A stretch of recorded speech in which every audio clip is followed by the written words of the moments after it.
Not for kids. ఇక్కడ kid కొన్నాడికి ఈ cinema రావద్దు. Let's begin the magic show. First half అంతా సత్య ఎంటర్టైన్మెంట్, సెకండ్ హాఫ్ అంతా చమ్మక్ చంద్ర. చమ్మక్ చంద్ర ఎంటర్టైన్మెంట్. ఇంకేముంటుంది వీళ్ళు చెప్పండి ఇలాగ మొత్తం.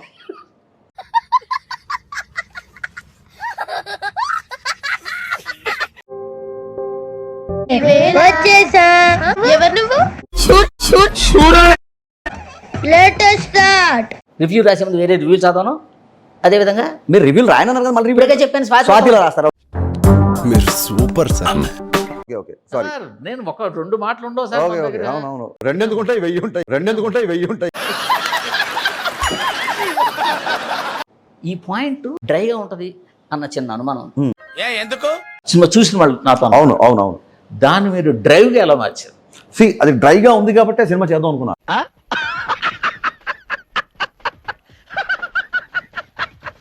ఇప్పుడు అది ఫుల్ ఎంటర్టైనింగ్ ఉందనుకోండి, ఇంకా మనం చేసేది ఏముంటుంది అందులో.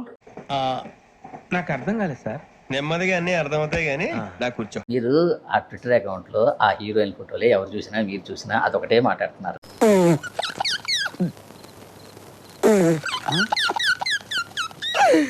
సార్ మీరు చేసేది అదే కదా, అలా అనుకుంటున్నారు. ట్విట్టర్లో మీ టోలి ఏంది బ్రో అంత మాట అన్నావు నన్ను? నేను ఇందాక మిమ్మల్ని ట్రోలింగ్ చేసినప్పుడు ఏమో వాళ్ళని పట్టించుకోమంటారు. మరి ఏం సార్ మిమ్మల్ని వాళ్ళు ట్రోలింగ్ చేస్తే మీరు మళ్ళీ క్వశ్చన్ అడుగుతారు. నేను మరీ అంత ఎదవలా కనపడుతున్నారా? మీకో న్యాయం మాకో న్యాయం, ఇది ఎలాగా?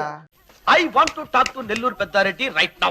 yes మీ సినిమా చూసినట్లేదు మామూలుగా జనరల్ అంటే రే ఆ సినిమాని పాడు చేశారా, ఆ సినిమా వెళ్ళే సినిమా అన్న దాన్ని పాడు చేశారా.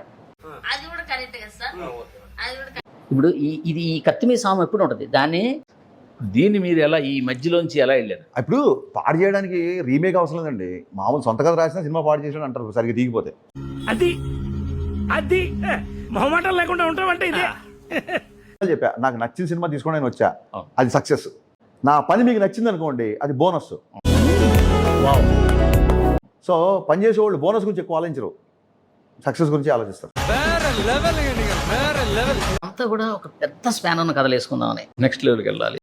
మీరు ఎప్పుడు దానికి ఆన్సర్ ఏం చెప్పాలో చూచాయించు. నేనేమంటానంటే ఒక కథ రాసేప్పుడు పెద్ద స్పాన్ కథ రాద్దాం అని కూర్చోలేమండి. అది కరెక్ట్ అని నేను అంటున్నా. మీరు అన్నారు, నేను కాదంటున్నాను. నేను అంటున్నా నేను కాదంటున్నాను. నేను కరెక్ట్ అంటున్నా. నేను కరెక్ట్ కరెక్ట్ అంటున్నా.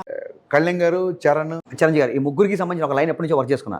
అది చేస్తే అన్ని పాన్ ఇండియా కంటే అదే పాన్ ఇండియా అవుతుంది. సూపర్.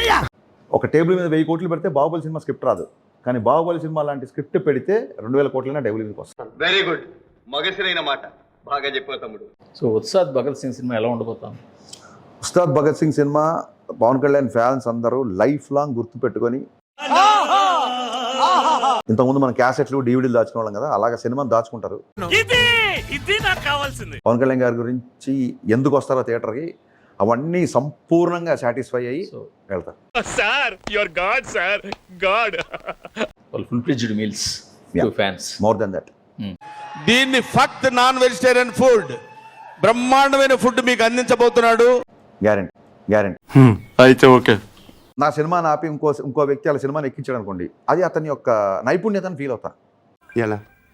హౌ? ఏ విధంగా నైపుణ్యత? నాకంటే బెటర్గా హీరోని కన్విన్స్ చేశాడు కాబట్టి. మనం సక్సెస్ వచ్చినప్పుడు తీసుకుంటాం కదా, ఇది నా సక్సెస్ అని. సో మన వల్ల ఫెయిల్ అయినప్పుడు కూడా నా ఫెయిల్యూర్ అని తీసుకుంటాను, ఎందుకంటే ఇన్సెక్యూరిటీ ఉండదు నాకు.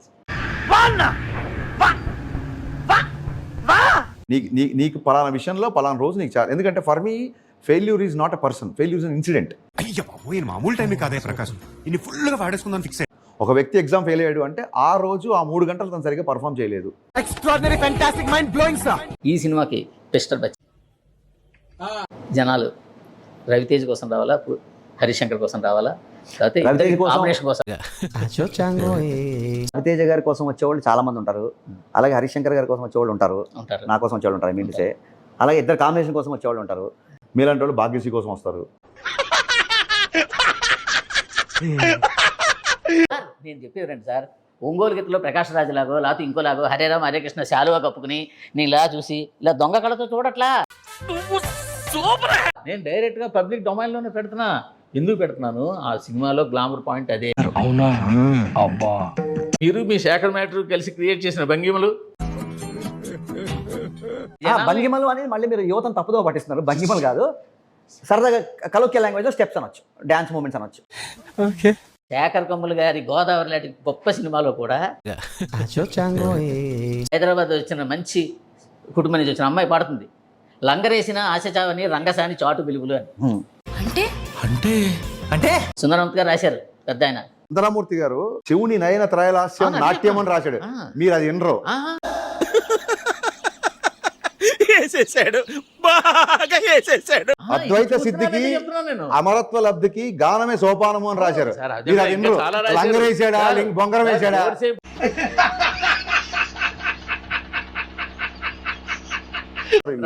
మాట్లాడతాను, మీరు అది చెప్పకండి. మనం సభ్య సమాజంలో ఉంటున్నాము. లంగరం వేసాం, బొంగరం వేసాం. ఒక సరదా క్వశ్చన్, వ్యక్తిగతంగా నేను అడుగుతాను ఊరికే, మీరు మంచోళ్ళ నేను మంచోళ్ళ? మన ఇద్దరు ఓన్లీ, అసలు ఈ ప్రపంచంలో ఇంకెవ్వరు లేరు, మన ఇద్దరమే ఉన్నాం.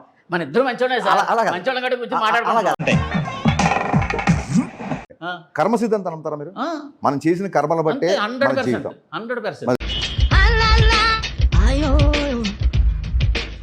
ఇప్పుడు రానున్న 25 yearsలో 1,00,000 మంది కుర్రోళ్ళు ఇంకో 20 ఏళ్ళకి 50 ఏళ్ళకి రాజమౌళి గారిలా కావాలని రావచ్చు, మా సందీప్ బంగాలాగా రావాలని కొంతమంది అవ్వచ్చు. కానీ మీరు మనసు గుండె మీద చేసుకొని చెప్పండి, ఎవడన్నా లైఫ్ లో ఎప్పటికైనా గ్రేట్ అన్న మూతిలో అవ్వాలి అని వస్తాడా?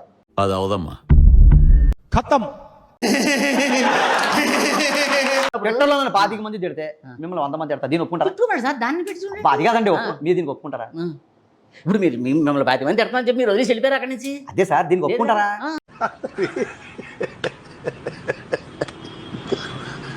ఓపెన్ చేస్తాను, నా ట్విట్టర్ అకౌంట్ వదిలేసి వచ్చేస్తాను, నా గ్రేట్ ఆంధ్ర ఉద్యోగం వదిలేసి వచ్చేస్తాను, నాకు ఇక్కడ వచ్చే జీతాన్ని మీరు ఇచ్చి మీ దగ్గర రెస్టారెంట్కి పెట్టుకో.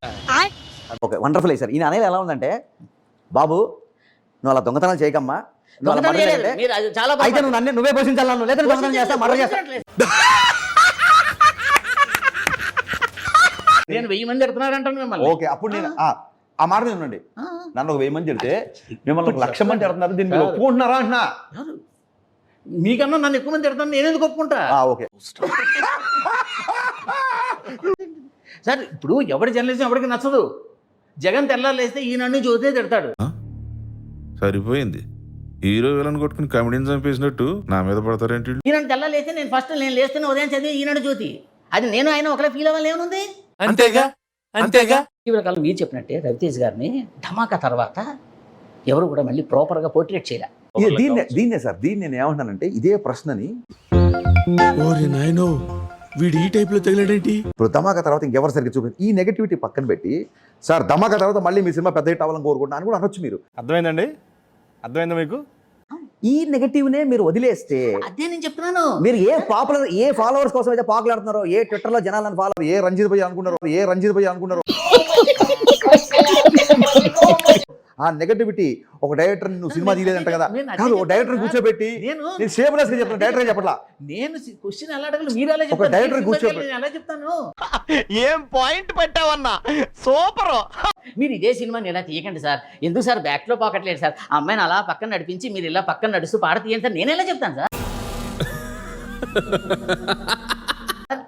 అది మీ స్టైల్ ఆఫ్ మేకింగ్, మీ స్టైల్ ఆఫ్ విజువలైజింగ్, మీ స్టైల్ ఆఫ్ మూవీ మేకింగ్. నేను నా స్టైల్ ఆఫ్ రైటింగ్ ఉంటది, నా స్టైల్ ఆఫ్ క్వశ్చనింగ్ నేను అడుగుతున్నాను. ఉంటది. సో నాకు ఇంటర్వ్యూ కంక్లూజన్ ఏంటంటే, నేను గ్రేట్ ఆంధ్ర మూర్తి గారి కంటే చాలా గొప్పవాడిని, వ్యక్తిగతంగా నాకంటే ఆయన చాలా మంచోడు. వాడే ఉద్దేశంతో అన్నాడు.